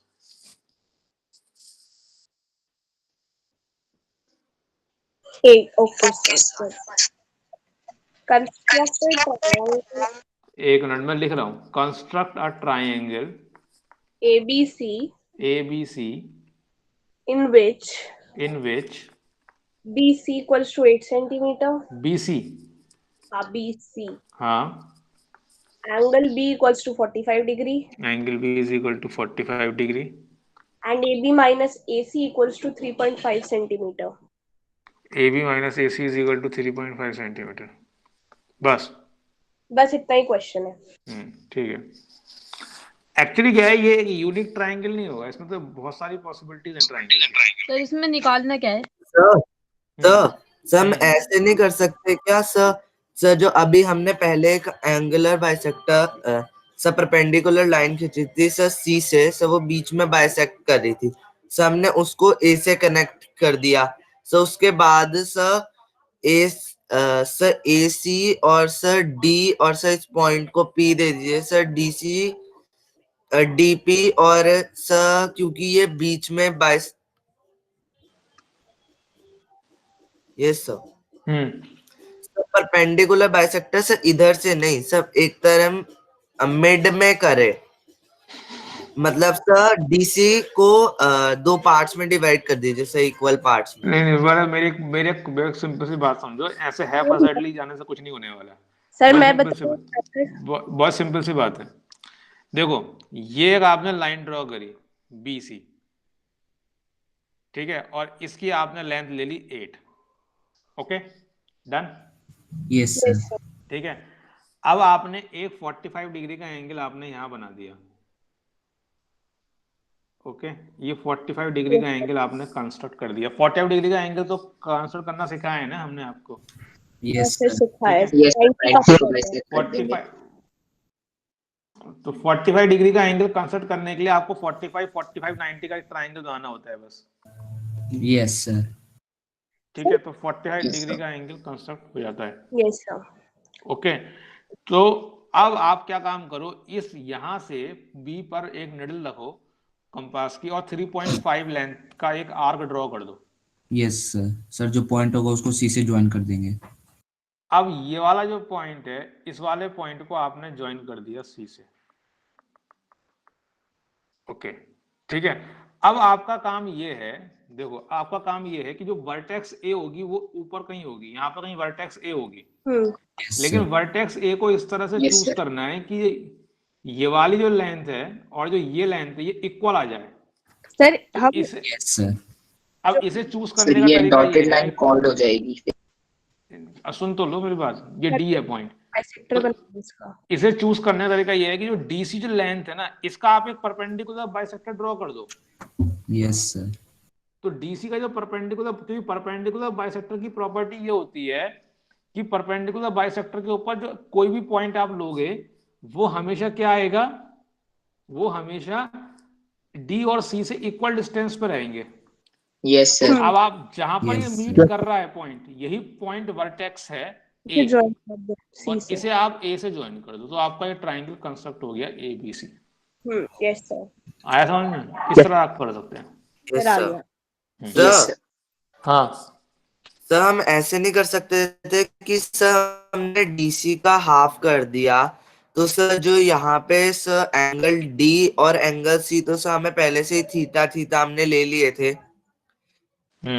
तो फिर? सर सर जो मिड पॉइंट है सर डीसी का, सर उसे अगर हम पी ले लें तो फिर? सर डी पी और सर डी ए इक्वल होंगे ना? हाँ फिर? सर उससे सर क्या कहते हैं सर, पी एंगल पी जो है सर वो एंगल डी के इक्वल हो जाएगा। एग्जैक्टली में करना सर क्या है ये सॉरी, बताओ एंगल पी और एंगल ए इक्वल हो जाएगा। बेटा, वो तो सर सब दिख क्या? रहा है मेरे को, अब बताओ करना क्या है। तो फिर सर जो पूरा एंगल ए आएगा सर वो 2 थीटा नहीं आएगा। अरे भाई वो कुछ भी आएगा, क्या वो कांस्टेंट आ रहा है क्या? थीटा तुमको पता है क्या पहले से? No sir. तो फिर बट सर सर बस कंस्ट्रक्शन करनी है, इसमें कोई पता नहीं लगाना सर कितना एंगल है कितनी लेंथ है। नहीं बस कंस्ट्रक्ट लिखा है ना, क्वेश्चन देखो ना, क्वेश्चन रीड कर लो ना, कंस्ट्रक्ट करना है। ओके सर, सर फिर तो ठीक है, चलिए फिर आज हम अपना लेक्चर यहीं पे फिनिश करते हैं और हम बाकी बातें करेंगे नेक्स्ट लेक्चर में। और भी कोई कंस्ट्रक्शन का डाउट आप मुझसे पूछ सकते हैं। ओके सर कंस्ट्रक्शन पूरा हेलो, अभी बेटा तुम क्या बोल रही थी? सर कंस्ट्रक्शन पूरा हाँ बेटा हो गया, तो अभी एक मिनट शांत रहो। हाँ कोई क्वेश्चन पूछ रहा था क्या? सर मैं ये पूछी थी, इससे नेक्स्ट क्वेश्चन हाँ, में ना ये लिखा है कि constructed triangle PQR in QR equals to 6 centimetre. एक मिनट मुझे लिखने दो पहले क्वेश्चन। कंस्ट्रक्ट, एक minute, just hold a minute. Construct a triangle PQR in which QR equals to 6 centimeter, QR 6, angle Q equals to 60 degree, okay, and PR minus PQ equals to 2 centimeter। Sir बस मुझे इसमें ये पूछना है कि हम इसमें जो साइड लेंथ होगी वो मतलब ऊपर की साइड ना लेके नीचे की साइड लेंगे ना, चाहे बाद में बेशक वो मीट कर जाए। नहीं ऊपर नीचे से मतलब नहीं है, तुमको QR 6 दिया है ना, तो सिंपली तुम QR को 6 यहाँ पे बना लो पहले। एक तुम QR को ऐसे करके 6 बना लो, ओके। और फिर तुमको क्या बोला गया है, एंगल Q 60 डिग्री बोला गया है, तो यहाँ पर एक 60 डिग्री का एंगल ऐसे करके बना दो, ओके। और फिर तुमको क्या बोला गया, PR माइनस PQ, तो बिल्कुल सेम क्वेश्चन ही तो हो गया ये, PR माइनस PQ। नहीं सर, सर हम जो Q होगा ना उसे नीचे की साइड एक्सटेंड करके 2 सेंटीमीटर नीचे आर्क लेंगे। सर तभी ऊपर मीट करेगा, ना तो सर ये सारे क्वेश्चन एक जैसे ही टाइप के हैं। देखो तुम पहले ये देखा करो कि तुम्हें P R minus P Q दिया है ना। हाँ sir. P R minus P Q मतलब पी आर की लेंथ बड़ी है, ओके, तो P R minus P Q 2 है। सबसे पहले एक रफ स्केच बनाया करो, कंस्ट्रक्शन बाद में करा करो, पहले एक रफ स्केच बना लो, ओके। अब तुम्हें जो एंगल क्यू 60 सेंटीमीटर दे दिया, तो सबसे पहले ये देखो, एक रफ स्केच बनाओ, ये एंगल 60 सेंटीमीटर है, और क्योंकि पी आर की लेंथ बड़ी है, मतलब अगर मैं ये इसे क्यू ले रहा हूं और इसे आर ले रहा हूं, यहाँ पे कहीं इधर आर लूंगा कहीं, तो पी आर बड़ा आना चाहिए। तो पी आर अगर बड़ा आएगा तो 60 डिग्री से छोटा एंगल होगा यहाँ पे कहीं, तो इस तरीके से बनेगा, ओके, ऐसे करके, ऐसे करके, गेटिंग दिस पॉइंट। और ये आ गया पी आर, ओके। अब P R minus P Q 2 है, तो अगर मैं इतनी लेंथ को पी क्यू के इक्वल ले लेता हूं, यहाँ पे कोई पॉइंट ले लेता हूं Q1, और ये length P R minus P Q, ठीक है ना, पी आर में से मैंने पी क्यू को माइनस करा, तो ये लेंथ आ गई 2, गेटिंग दिस पॉइंट। अब मेरी बात समझना ध्यान से, प्रॉब्लम क्या हो रही है इस क्वेश्चन के अंदर, अगर ये लेंथ 2 है और ये वाला एंगल है 60 डिग्री, ओके, तो अब अगर तुम्हें ट्राइंगल बनाना होगा, क्योंकि पिछले क्वेश्चन में तो ये इधर वाला एंगल गिवन था और इधर की लेंथ गिवन, लेकिन लेंथ इस बार अलग है और एंगल उसके अपोजिट है, तो इस बार थोड़ा सा पिछले वाले क्वेश्चन थोड़ा सा डिफरेंस है, ओके। इसीलिए तो सर आर्क नीचे की साइड एक्सटेंड करेंगे और वहां पे 2 सेंटीमीटर मार्क। ये P R minus P Q 2 है, तो फिर Q1 क्यों लिया? क्योंकि बेटे पी आर में से ये लेंथ को मैंने इस लेंथ के इक्वल लिया है ना, तो ये लेंथ 2 हो गई, ओके बेटा। हाँ, तो एंगल थोड़ी ले सकते हैं सर किसी का, ऐसे सर हम एंगल के हिसाब से तो नहीं ले पाएंगे क्या सर। जैसे हमने क्यू पी आर लिया है सर, क्यू पी आर हमने ऐसे ही ले लिया, तो सर हम एंगल तो ले नहीं सकते उसको, कोई भी एंगल। कौन सा? नहीं, एंगल की बात नहीं कर रहा हूँ, लेंथ काटा है, लेंथ को कट किया ना, इस लेंथ के इक्वल ये लेंथ तो कट कर सकता हूँ ना यहाँ पे आर्क लगा के। Q R P sir, Q R P ऐसे हमने लिया है, मतलब ये उसकी लेंथ लिया है, तो हम उसको कोई भी एंगल की साइड ले नहीं सकते ऐसे तो। नहीं, अभी उसका केवल हम रफ स्केच बना रहे हैं, अभी कंस्ट्रक्शन की डायरेक्शन नहीं दे रहे। Okay sir. अभी हमने केवल एक रफ स्केच बनाया है, कंस्ट्रक्शन की डायरेक्शन हम सेट करेंगे इस रफ स्केच के बेसिस पर, ओके। तो यहाँ पे पॉइंट ये, यहाँ पे जो समस्या आ रही है वो ये आ रही है कि ये 60 डिग्री का एंगल इधर है और ये लेंथ इधर है, तो ये दोनों एक दूसरे के अपोजिट है। Yes sir. ओके, तो दैट इज अ प्रॉब्लम। तो हम इस प्रॉब्लम से कैसे हम अपने आप को सर जो सॉल्व कर सकते हैं, बताइए। साइड एक्सटेंड करेंगे सर, कैन आई? बताओ। सर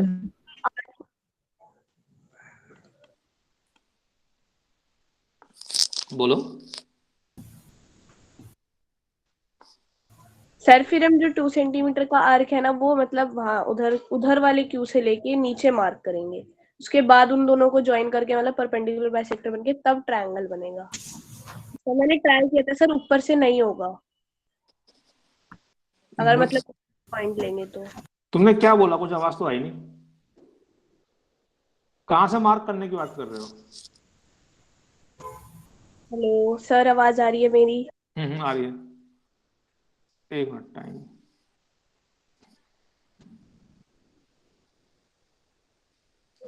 अच्छा, मैं इस क्वेश्चन को कल डिस्कस करता हूँ, अभी हमारा टाइम हो गया है, ओके। सर मैं ये कह रही थी, हाँ बोलो।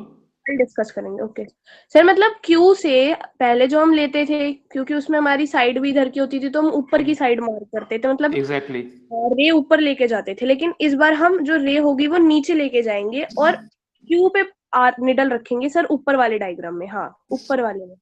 हाँ, और फिर नीचे की साइड 2 मतलब 2 सेंटीमीटर का आर्क लगाएंगे, और जो आर है उसको उस 2 सेंटीमीटर के आर्क से ज्वाइन कर। बिल्कुल सही, बिल्कुल सही। इस बार हम इस फॉर्मूले को ऐसे रीड ना करके उल्टा करेंगे, इसको हम ऐसे रीड कर लेते हैं, जस्ट होल्ड अ मिनट। और फिर सर उसका परपेंडिकुलर बाइसेक्टर बना के इसको फिर हम ऐसे रीड कर सकते हैं कि P R equal to 2 plus P Q, okay. तो हम पी क्यू में 2 ऐड कर सकते हैं यहाँ पर इधर की ऐसे करके, ओके। यस और सर। जो है, हाँ, और फिर जब हम पी आर निकालेंगे तो पी आर की जो लेंथ होगी वो इस लेंथ के इक्वल होगी, ओके। तो इस लेंथ के इक्वल होगी, मतलब इस वाले पॉइंट से अगर मैं मुझे क्या निकालना था, मुझे पॉइंट आर निकालना था, इसको ऐसे करके कनेक्ट कर दूंगा। सर पॉइंट पी निकालना है, आर तो गिवन है। हाँ सॉरी, पॉइंट पी मुझे निकालना है, ओके एग्जैक्टली। तो मुझे पॉइंट पी निकालना था, तो मैं क्या काम करने वाला हूँ, क्योंकि मेरे पास ये वाला पॉइंट क्यू पहले से पता है, ओके, और मुझे क्या निकालना है, पॉइंट पी, यानी कि मुझे ये वाला पॉइंट निकालना है ऊपर, ओके। और ये पी क्यू मेरे को पता है, मेरे को एक चीज और पता है ना, सॉरी ये पता है 8, ये लेंथ 8 पता है मेरे को। अब मेरे को क्या काम करना है कि मैं इस लाइन के अलोंग मूव कर रहा हूँ। जब मैं इस लाइन के अलोंग मूव कर रहा हूं तो मैं चाहता हूं कि मुझे एक ऐसा पॉइंट पी ढूंढना है जिससे मुझे ये वाली लेंथ और ये वाली लेंथ इक्वल मिल जाए। तो अगर मुझे ये दोनों लेंथ इक्वल चाहिए तो बताइए मैं इन दो पॉइंट पी को कैसे चूज करूंगा कि मुझे ये दो लेंथ इक्वल मिले। सर जो लास्ट में हमने सर जो नीचे हमने लाइन बनाई है सर, उसका परपेंडिकुलर बाइसेक्टर बनाएंगे। नीचे वाली एक्सटेंडेड है सर, उसको सर तो दो ट्रायंगल फॉर्म होंगे, वो आपस में कॉन्ग्रुएंट होंगे, इसलिए सर हमारे पास जहां पे वो इंटरसेक्ट कर रहा होगा सर, मतलब क्यू से जो स्ट्रेट लाइन हमारी ऊपर जा रही है सर, जहां उसको इंटरसेक्ट कर रहा होगा सर, उसको आर से ज्वाइन कर देंगे। एग्जैक्टली, बिल्कुल सही जवाब। कि ये जो लेंथ है, इस लेंथ का हम परपेंडिकुलर बाइसेक्टर बना सकते हैं। तो इसका जो परपेंडिकुलर बाइसेक्टर बनेगा, जहां पर ये यहाँ पे कट करेगा, यही पी बनेगा। Yes sir. ओके, हाँ, और फिर ऊपर वाला ट्रायंगल पी क्यू आर बन जाएगा। हाँ, okay sir, thank you sir. ठीक है, okay, thank you sir, bye sir. Thank you sir, happy new year sir. Bye sir, thank Good you evening, sir. Bye, sir. Happy New Year, everyone.